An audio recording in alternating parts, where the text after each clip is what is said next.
Hey, how you doing? This episode of The Handsome Rambler is brought to you by Red Bull Sound Select presents 30 Days in Chicago. 30 Days in Chicago is a month-long celebration of Chicago's music community and the sounds of tomorrow. So check out exclusive videos, show photos, and a bunch of other stuff at 30days.redbullsoundselect.com. That's 30days.redbullsoundselect.com. Or just start following Red Bull Sound Select on Facebook, Twitter, or Instagram. All right, on with the show.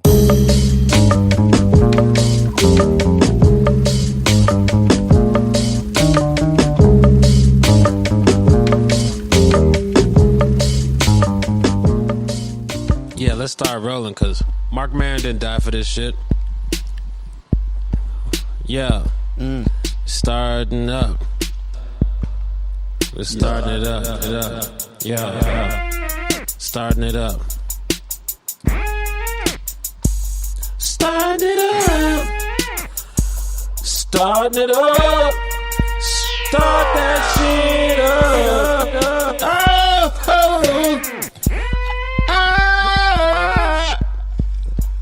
Welcome. Whoo. Let's just say, Yeah. I'm glad that this was not a live stream. Welcome to the Handsome Rambler podcast. I'm your host, Hannibal Burris. My co-host, Tony Trim. Hey. Special guest, Zack Fox. You're... Whew. Yes. Man. Apologies. Nope. Listeners. None needed. Listeners, viewers. We had Zach waiting here for about a goddamn hour. I'm lit. Actually, an hour. I'm lit now. Tony, what happened? I fucked up. What happened? I don't know, man.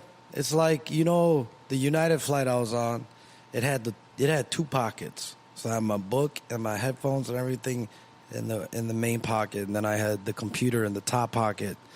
And I got so into this book, and I usually never fuck with my computer on the airplane. And I was so into the book that I just completely forgot about the computer, forgot about that second pocket, walked off the plane, got here, and I was Didn't have the computer.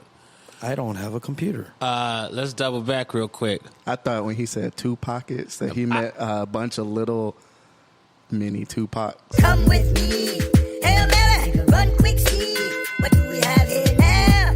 Wanna ride or die? La la la la la la la. I ain't a killer, but don't push me. Revenge is like the sweetest joy next to getting pussy. I thought there was some Tupac Shakur happening also, and then don't you hate when your brain figure it out and you're like, let me live.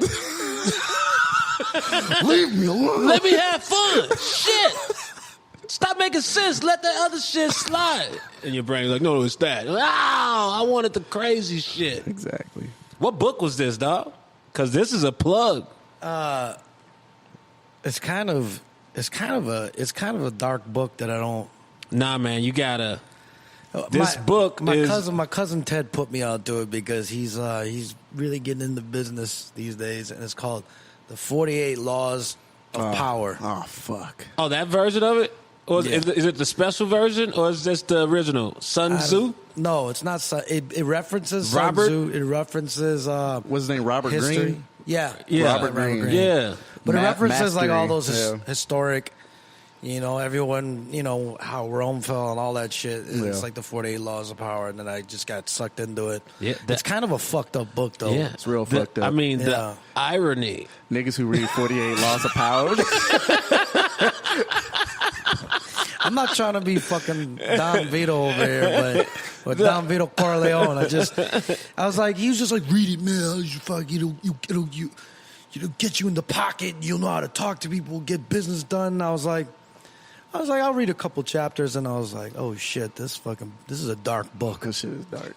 It's dark. Is it really that dark? I feel like it is. It's kind of dark. It's very manipulative. I think I read it a while back. I mean, I feel like with those type of things, you don't take it all the way literal. You kind of figure out. I mean, you don't. You don't. It's definitely not a self-help book. I'll tell you that much. No, that is- Well, you know what I'm talking about. Yeah, Both of yeah. you guys know what I'm talking. What book I'm.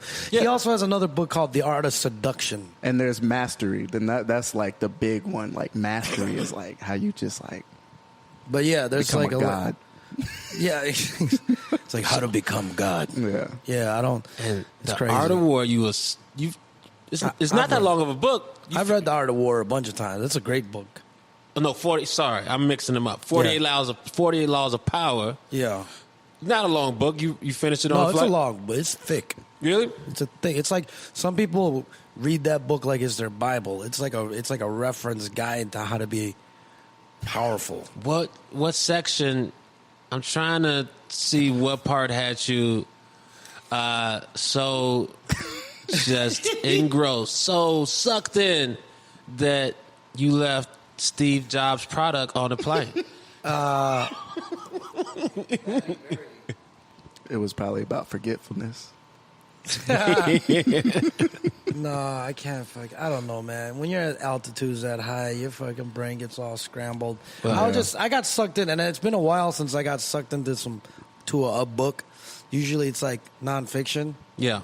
Because I'll get sucked into that real quick. Usually when it's, or fiction, I mean, sorry.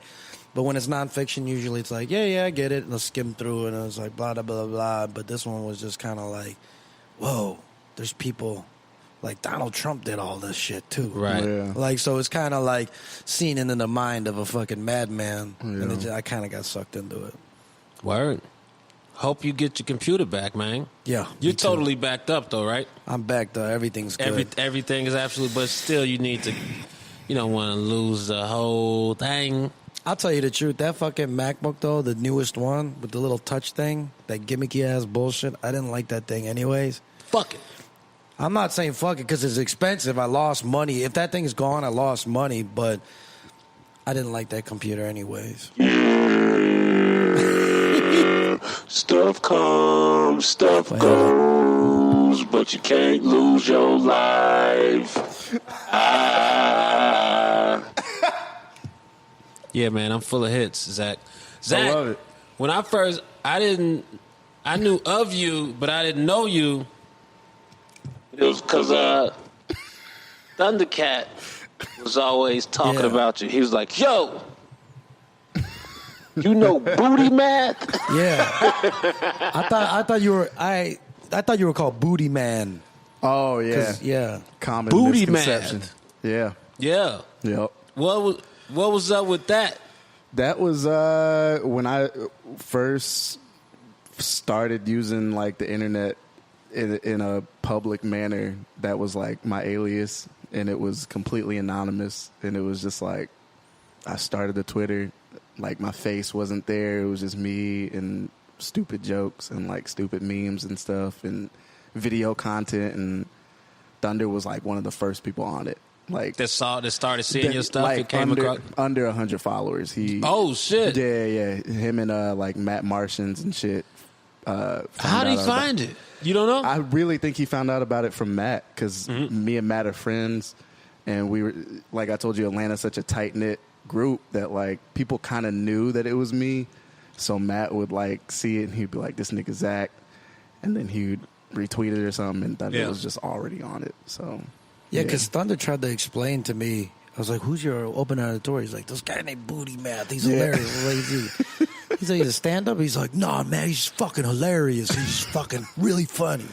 So what does he do? He's like, "He just makes you laugh, man." And it's like all I got from him. I was like, "All right, I believe you." I love that description. That's a good synopsis, I guess. I mean, you do got some weird tweets, man. Yeah. I enjoy them. Yeah. I follow. You. Let me. I just want to fire off the recent one. Like, what's the voice when? Because this one is pretty good, and it got a good amount of retweets. Hold on, let me try this one. My boy. No, that's not it. My boy. No. That was pretty good. My boy got caught cheating. He pulled his gun on both girls and pretended to not know which one was his real wife. Like, what's my middle name? It's weird. That's a weird scenario. Tell us your inspiration behind that. I just love thinking about that, like a nigga getting caught, and he's like, "What am I supposed to do right now?" And he acts like the girl he's cheating on with is a clone of his real wife, and does that classic like, "What's my favorite color?" Yeah. Like, I found that funny. That's a funny scenario to pitch, man.